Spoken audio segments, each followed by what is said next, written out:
네. 지금 약간 이런 느낌? 맞아요. 약간 이런 보합 느낌이거든요. 정도? 네, 네. 보합 정도? 네. 그럼 뭐냐, 이제 지금 이제 하락한다, 이제 준비해라, 이러시는 네네네. 분들 목소리가 좀 많이 들리는 것 같습니다. 네, 어떻게 좀 네. 보시는지. 아니, 물론 부동산이 하락을 할 수도 있고, 하락할 수 있죠. 하락할 수도 있는데, 그게 모든 부동산에 적용되는 건 아니지 않습니까? 근데 그거를 하락하니까 진짜 뭐 다 팔고, 실거주할 집도 팔고, 기다렸다가 사라. 이거는 좀 아닌 것 같아요. 왜냐면 그거야말로 진짜 최고의 투기 마인드가 있는, 투자 마인드가 있는 그런 거기 때문에 그건 아닌 것 같고, 네. 지금도 제가 볼 때는 강남 재건축 단지들은 특히 음마 같은 경우는 요새 좀 오르고 있어요, 가격이. 뭐 언제는 안 올랐습니다. 아니, 좀 주춤했는데, 다른 데 비해서 주춤했는데, 네. 최근에 그 조합장이 해임 결의서가 이제 통과됐어요. 통과가 되니까 좀 약간 급물살을 탈 것 같으니까 그런 데는 지금 실수요자들 매물도 없고 실수요자들이 지금 막 살려고 하고 있기 때문에 가격이 오르고 있는 추세고, 그러니까 이런 아파트들은 그동안 안 올랐기 때문에 좀 오를 거고, 마찬가지로 수도권에 지금 10억 다 찍었더라고요, 보니까. 예. 이런 아파트들은 10억인데, 지금 서울에 25평 아파트 신축들이 10억을 약간 넘는 뭐 한 13억, 14억 이런 아파트들이 있으면 이런 게 오히려 지금 상대적으로 저평가가 돼 있는 거지 않습니까? 서울 아파트가. 있습니까? 네, 서울에? 그럼요. 네. 신축인데요? 네, 신축인데. 2년밖에 안 됐는데, 2, 3년밖에 안 됐는데, 물론 25평이긴 하지만, 평수가 작긴 하지만, 근데, 네, 어쨌든, 그렇다고 하면은 34평 갈아타고 25평을 충분히 갈아탈 수 있는 시점인데, 지금 15억으로 대출 규제가 딱 묶여 있으니까 사실 15억 이상은 이렇게 눌려 있었다는 얘기예요. 근데 오히려 이제 수도권의 신축 아파트들이 다 10억대로 올라오니까 상대적 저평가인 개념으로 이 15억짜리 아파트들이 상대적으로 싸 보인다. 그렇다고 하면은 일부 강남권의 재건축 아파트들이나 15억 이상에서 그동안 좀 덜 올랐던 서울 아파트들은 이런 것들은 하락한다기보다는 조금 더 오르거나 오를 여지도 있지 않겠냐. 그 다음에 지역적으로도 좀 다른 거니까, 뭐 지금 서울 수도권과 또 지방 시장은 또 다르게 좀 접근을 해야 된다고 보고 있거든요, 저는. 지금 네. 시점에서. 네. 그렇기 때문에 무조건 하락한다, 폭락한다, 이런 말을 듣고 우리가 그런 말을 맹신해서 아무런 액션을 취하지 않거나 공부를 하지 않거나 대처를 하지 않는 것보다는 내가 지금 살려고 하는 지역이 어떤 위치에 있고 이런 위치에 있어서 과연 이게 어느 방향으로 흘러갈 것인가, 그리고 내가 갖고 있는 현금 자산을 가지고 과연 이 집을 사는 게 맞는가, 아니면 좀 더 기다렸다가 살고 사는 게 맞는가, 내가 지금 가고자 하는 지역을 이렇게 좀 다양한 관점에서 판단을 해야지 집값이 뭐 떨어진다고 해서 뭐 무조건 다 그냥 다 그냥 기다리고 있어야겠다, 이런 건 좀 아닌 것 같다는 얘기죠. 아까 말씀해 주신 네. 부분 중에 서울 수도권하고 지방을 좀 달리 접근해야 된다라고 네네. 말씀하셨잖아요. 그러면 수도권과 지방은 각각 어떻게 접근하는 게 좋아요? 지금 지방은 아시다시피 거의 많이 안 올랐어요. 안 오른 데가 굉장히 많이 있거든요. 그러니까 서울 수도권이 많이 저는 이제 항상 얘기하는 게 상대적 저평가라는 개념을 많이 해요. 상대적 저평가. 그러니까 상대적으로 저평가 찾는 방법은 이제 인근 지역도 있지만 유사 지역들. 그러니까 다른 지역과, 그러니까 예를 들어서 뭐 판교나 마고, 이거는 이제 인근 지역은 아니지만 유사한 지역이라고 보는 거거든요. 목동이나 상계동, 목동이나 중계동, 이것도 이제 학군지니까 대치동 포함해서 이런 것도 약간 유사 지역이라고 본다고 판단했을 때, 수도권이 올랐는데 지방이 많이 안 오른 데는 오히려 상대적으로 지금 저평가인 상태이다. 그렇다고 보면은 이런 지역들은 또 더군다나 지금 양도세가 중과가 안 되는 지역이 어디예요? 비조정 지역이지 않습니까? 그러니까 지방에 있는 비조정 지역들은 상대적으로 저평가가 돼 있고, 또 투자자들이, 다주택자들이 이런 데를 사는 것도 괜찮다. 더군다나 2주택자 같은 경우에는 1주택은 그냥 조정적이 있다 하더라도 비조정적 한 채까지는 일반 세율로, 취득세 일반 세율 1에 3% 있지 않습니까? 그걸로 살 수 있잖아요. 1주택자인 사람들도 비조정적인 지방을 한 채를 더 살 수 있기 때문에 오히려 더 이런 수요는 더 많아질 수밖에 없다. 그리고 가격이 저평가 상태이기 때문에 이런 데는 충분히 오를 여지가 있다고 보는 거죠. 저희 아마 시청하시는 분들 명의 다 쓰셨을 것 같긴 한데 보니까 뭐 그렇죠. 거의 풀 아닐까요? 아니 근데 신규로 이제 참여하신 분들 있고, 그다음에 아예 내 집 마련 못 하신 분도 뭐 그때 절반 이상이 되기 때문에 이런 분들도 내 집 마련 하는 게, 요새는 이제 내 집 마련을 하나만 하는 게 아니라 세컨 집으로 비조정적 한 채까지 더 사는 게 어떻게 보면 트렌드다.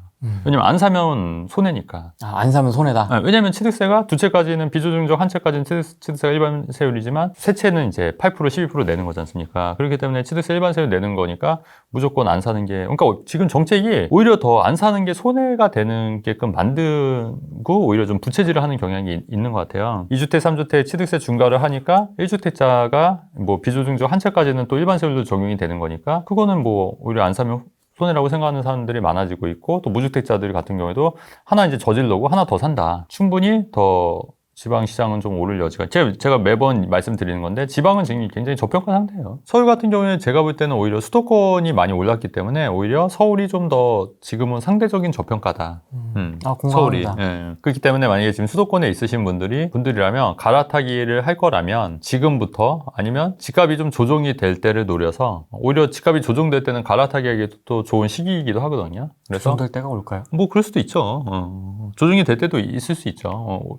그러니까 뭐 좀 더 기다렸다가 하시거나 아니면 뭐 지역적으로 사이클이 다 지역마다 또 다르니까 어떤 데는 좀 올라도 어떤 데는 좀 지역적으로 좀 떨어질 수도 있는 거니까 이런 상대적 저평가인 개념을 잘 활용하셔서 갈아타시는 것도 좀 어떻겠냐. 그리고 전반적으로 여러 가지 변수들이 있겠지만 전반적으로 사실 시장 상황은 크게 변한 건 없어요. 대출을 조이고 그 계속 규제적으로 나오는 거 외에 그다음에 뭐 특별히 뭐 공급이 늘어나는 것도 아니고 뭐 신규 뭐 분양이 막 공급이 뭐 3기 신도시가 막 지금 활성화되고 있는 것도 아니고 그렇기 때문에 집값이 뭐 향후 막 이렇게 급락하거나 이러지는 힘들지만 뭐 계속 이렇게 보합권으로 가지 않을까 저는 좀 그렇게 생각하는데 이럴 때 뭐 잘 상대적인 저평가인 개념을 잘 찾아서 이사를 가는 것도 계획도 한번 세워보는 것도 괜찮을 것 같고 그 다음에 또 제가 말씀드린 게 아직 지방시장은 기회가 많이 있다고 말씀드렸잖아요. 지방시장에. 네. 네, 그런데도 좀 눈여겨보셔서 오히려 투자 쪽으로 본다고 하면은 지방 쪽. 근데 제 말 한번 들어보신 게 한번 봐보세요. 제가 2년 전에 훈련실이 처음 나왔을 때 어디가 괜찮냐고 했을 때 제가 그때 딱 김포 딱 찍었어요. 그죠? 기억나시죠? 네. 그리고 작년인가 왔을 때 어디가 괜찮을 것 같아서 내냐고 해서 제가 양주 옥정 얘기하고 의정부. 양주 옥정. 의정부 옥정 엄청 올랐어요, 지금. 그리고 지금 하니까 제가 그런데 얘기 한마디도 안 하죠, 지금. 지금 어디냐니까 제가 지방 얘기하잖아요. 준수도권이 뭐예요? 준수도권. 뭐, 그러니까 그런 광역시? 데죠. 네? 광역시? 아니요, 그러니까 그래도, 뭐, 충북이라든가. 충북을 준수도권이라고 하는 거예요? 예. 뭐, 수서역에서 SRT 타고 뭐 40분 내외? 뭐 그런 데라든가. 수도권에 접한 지방? 그렇죠. 아. 준수도권이라고 그냥 표현한 거고. 수도권에 접한 지방. 그런데 뭐 여주, 이천, 뭐 양평 이런 데는 뭐 비조정적이기도 하니까. 뭐 이런 지역들 중에서도 저평가된 지역들이 분명히 있기 때문에 그런 데는 충분히 더 오를 여지가 있다고 그렇게 보여지는 거죠. 수도권에 접한 지방 또는 아싸리 완전 지방. 완전 지방도 있는데. 근데 저는 솔직히 제가 너무 멀리 가는 걸 안 좋아해서. 약간 그런 성향이 좀 있으신 것 같아요. 맞아요. 투자자들마다도 성향이 다 다르잖아요. 맞아요. 그래서 뭐 뭐 포항이라든가 이런데 뭐 많이들 가신다고 하더라고요. 뭐 더 멀리도 많이 가신다는데 저는 그냥 준수도권 쪽으로. 일단 비행기 타는 정도는 별로 안 좋아하시는 거예요. 네네. 그러니까 저도 기차로 정도. 그렇죠. SRT로 1시간 내외, 1시간 내외. 그 정도. 나중에 GTX가 생기면 GTX로 뭐 한 1시간 내외. 그러니까 GTX 그 정도. 반경 정도. 네, 그 정도. 그 정도에서 투자해도 뭐 저는 그 안에서도 뭐 많이 발견하니까. 근데 제가 정말 그 장점이 제가 막 이렇게 발이 유창하진 않아요, 솔직히. 인정하시잖아요. 네. 누구처럼 막 말이 유창하지도 않고 또 막 누구처럼 막 전망이 막 진짜 선명하지도 않고. 네.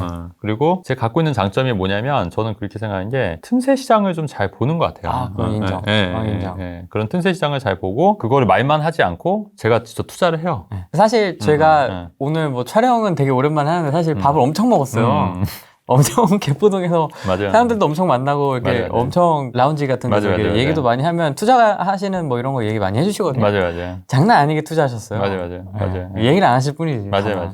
조용히 있을 뿐이지. 그렇죠. 근데 말을 할 수가 없어요. 이런 얘기를 하면은 왜곡되니까. 네, 또 왜곡되고 또 괜히 막 또 무슨 지역 띄우려고 한다 뭐 이런 소리 나올 수 있거든요. 네, 그래서 그냥 굳이 할 필요도 없고 제 돈만 벌고 그다음에 또 그런 정보를 활용해서 또 제 도움이 필요하신 분들한테 또 조언도 드리는 거고 그게 저의 가장 큰 장점인데 근데 이게 사실은 돈 벌기에는 되게 최적화된 장점이다. 사실은 뭐 전망 아무리 잘해도 본인이 투자 안 하면 뭐 합니까? 그렇잖아요. 경매 아무리 잘해도 본인 투자 안 하면 뭐 합니까? 네. 말을 아무리 잘해도 본인 투자 안 하면 뭐 사실 의미는 없거든요. 근데 저는 부동산 투자자의 본질은 본인이 투자를 해야 된다고 봐요. 말을 아무리 잘해도 본인 투자를 안 하면 그는 진짜 부동산 투자 전문가는 아니다. 저는 그렇게 생각하는 편이에요. 그러니까 가장 중요한 건 실력이 아니겠습니까? 투자. 근데 저는 투자를 그래도 계속 하는데 굉장히 창의적으로 한다. 창의적으로. 남들이 보지 못하는 그런 이면을 좀 바라보고 창의적으로 했다. 이제 아파트 되게 핫하잖아요. 거의 아파트 가격 네네. 못지않게 지금 상승을 하고 있는 상황이고 네. 최근에 이제 오피스텔 전용 허가 여부 이걸로 좀 핫했던 생숙도 있고요. 네네네. 그다음에 공시가격 1억 이하도 네네. 있습니다. 네. 각각 3개거든요. 네네. 아파텔, 생숙, 공시가격 1억이야. 어떻게 좀 보시는지. 네네. 저는 제가 하냐 안 하냐를 제가 말씀드릴게요. 저는 네. 생숙을 안 해요. 안 한다. 네, 왜죠? 왜 안 하냐면 생숙이 지금 정부에서도 계속 이렇게 언론에서 나오고 있다는 거는 지금 기존 생숙을 뭐 주거용으로 바꾸주겠다 뭐 이런 얘기도 기사도 제가 언뜻 봤어요. 그런 것도 있지만 뭔가 좀 규제가 좀 들어올 것 같고 만약에 규제가 들어온다고 하면은 다음에 팔리기가 힘들어질 것 같아요.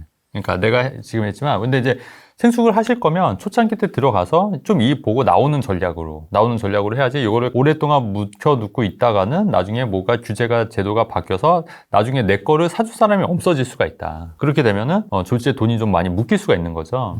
예전에 호텔 객실 분양 같은 경우에도 분양형 호텔 같은 경우에도 뭐 했다가 또 돈이 많이 묶이신 분들 많이 계시잖아요. 근데 그런 식으로 그런 리스크가 있기 때문에 저는 일단은 그런 투자는 안 한다. 일단은 나중에 정말 크게 잘못돼서 내 돈이 정말 많이 묶일 수 있는 그런 투자는 하는 게 아닌 것 같다. 그래서 저는 일단 안 하고요. 그래서 사람들이 물어보면은 저는 그렇게 똑같이 얘기해요. 물론 하실 거면은 하시는데 하실 거면 좀 단기적으로 빨리 하고 나오는 전략으로 하시는 게 낫지 그거를 오랫동안 길게 갖고 있다가 돈이 묶이는 그런 상황에 처하는 건 아닌 것 같아요. 이렇게 말씀드리는 거죠. 아파트는요? 아파트 같은 경우에는 거의 준 아파트예요. 그리고 많이 올랐고 근데 아파트를 또 많이 하는 게 제가 볼 때는 취득세 때문에 그런 것 같거든요. 네. 취득세가 이제 8% 12%다 보니까 아파트는 4.6%니까 근데 아파트는 앞으로도 이제 공급을 좀 많이 하겠다고 정부에서 좀 발표를 한 상태고 아파트 그것도 이제 추이를 좀 지켜봐야 될 것 같아요. 왜냐면 아파트를 공급이 많아지면 거래가 가격이 좀 떨어질 수도 있거든요. 근데 아파트를 많이 올랐으면 상대적으로 덜 오르는 아파트로 갈아타는 전략도 저는 괜찮다고 봐요. 취득세 좀 바꾼다 하더라도 그래서 아파트에도 많이 오른 아파트를 좀 하는데 아파트는 그래도 나쁘지 않고 저도 이제 오피스텔 아파트에 투자하고 있는 상황이니까 저는 개인적으로 한다. 왜냐하면 취득세 감면이라든가 근데 아파트나 오피스텔은 매매 차익도 있지만 저는 임대 수익 쪽도 보고 있기 때문에 임대 수익 목적으로 월세를 놓으면은 또 그것도 좀 괜찮거든요. 그래서 그렇게 지금 하고 있다. 그 아파트 같은 경우는 지금 다 등기를 치신 거세요? 분양권도 있어요. 분양권도 있고. 네, 분양권도 있고 등기 친 것도 있고 제가 오피스텔 5채가 있어요. 이런 얘기 해도 됐나 모르겠지만 오피스텔 5채인데 3개가 이제 등기를 한 거고 2개가 이제 분양권. 요번에 이제 11월에 이제 등기하는 거죠. 요거는 이제 3년 전에 분양을 받은 건데 이제 요번에 그 얘기할게요 그냥 다. 고양 삼송에 그 스칸센이라고. 근데 여기 오피스텔이 2,100세대예요. 2,500세대. 고양 삼성역에 가까운 데 있고 여기가 최근에 여기 보니까 회사 보유분을 재분양했더라고요. 근데 분양가보다 한 6, 7천만 원 높게 분양을 했는데 그게 좀 경쟁률이 높게 나왔어요. 그래서 이제 다 했고 제가 볼 때 그래도 한 1억 좀 안 되게 오른 것 같아요. 가격이. 왜냐면 분양가 1억 6천밖에 안 했는데 지금 전세가가 한 2억 정도 하는 것 같아요. 2억 여기서. 그러니까 원금은 다 회수하는 걸로. 근데 여기가 이제 좋은 게 뭐냐면 수영장이 있고 스카이라운지가 있고 패스센터가 있고 그다음에 헬스클럽이 있고 오피스텔인데 전세대 오피예요? 네, 전세대 2,100세대가? 네, 2,400세대가 아마 그럴 거예요. 그런데도 수영장이 있네요. 그러니까 그렇게 되고 그 다음에 이렇게 조깅 트랙이 있어요. 조깅 트랙이 실내 조깅 트랙. 그러니까 실내에서 이제 미세먼지 많은 날 이제 트랙 할 수 있는 거고 그러니까 그런 커뮤니티 시설이 거의 한 30개 정도가 있는 그런 오피스텔. 그러니까 약간 어마어마한 오피스텔이어서 제가 이제 그거를 이제 분양을 받았죠. 3년 전에 분양을 받았는데 요번에 이제 11월에 완공이 되는 거죠. 그래서 그 사전 점검 받으러 오라고 연락이 오더라고요. 11월 1일 날에서 한번 가보려고요. 저도 한 번도 안 가봤거든요. 지어지고 있는 것만 잘 보고 있었고 그래서 한번 저는 개인적으로 한번 가서 한번 상상을 해보세요. 여러분 이게 상상력이 필요해요. 투자도 월세 70만 원 내는데 거기에 막 수영장이 있고 패스센터 있고 조깅 트랙이 있고 스포츠 센터 있고 그 다음에 스카이라운지 있고 이런 오피스텔에 살겠습니까? 아니면 60만 원 내고 다른 일반 오피스텔 사겠습니까? 10만 원, 20만 원 더 줘도 근데서 사는 거죠. 왜냐면 수영장 가느니 그렇잖아요. 이렇게 가든 같은 것도 있고 잘 되니까 그런 커뮤니티들이 잘 돼 있고. 그러니까 요즘 그런 커뮤니티도 어떤 집값이나 오피스텔이나 이런 거를 올리는데 굉장히 많이 도움이 되고 실제로 저희 아파트 커뮤니티 가봤잖아요. 와봤잖아요. 그러니까 확실히 좋잖아요. 좋더라. 좋잖아요. 진짜 네, 확실히 좋기 때문에 근데 그 상상을 볼게요. 근데 그게 원룸형 오피스텔인데 그런 게 있는 거예요. 그러면 어떻겠어요? 엄청 괜찮은 거죠. 그래서 다 지어지고 완공이 되고 사람들이 눈에 이제 보이면 더 이제 좀 더. 심지어 그건 원룸입니까? 원룸인데도. 그러니까. 대표님 하신 것도 원룸이세요? 네, 원룸. 거긴 다 원룸이었어요. 그러니까 2,000 몇 세대가 다 원룸이에요. 그래서 초반에는 물론 공급 물량이 많아지니까 월세 받고 이런 게 좀 낫겠지만 시간이 가면 갈수록 이제 주변을 빨아들이는 효과가 있을 거예요. 왜냐면은 이제 워낙 그런 게 잘 돼 있으니까. 저희 아파트 같은 커뮤니티를 오피스텔, 원룸 오피스텔인데 누릴 수 있다. 이건 되게 획기적인 거죠. 월세 70만 원, 80만 원에. 그러면 당연히 안 올 이유가 없는 거죠. 저는 그렇게 판단했기 때문에 오피스텔이지만 2채를 분양을 받은 거고 예, 2개를 분양받은 거고, 예. 그게 이번에 완공이고. 근데 그게 이제 계약금 내고 중도금 한 번 냈으니까 이게 분양가 1억 6천이었어요. 그래서 2번 냈으니까 3,200을 이제 납입을 한 거고, 부가세 환급이, 왜냐면 일반 사업자를 냈기 때문에 부가세 환급이 한 1,000만 원 정도 환급을 받았으니까 한 채당 2,200만 원밖에 투자를 안 한 거예요.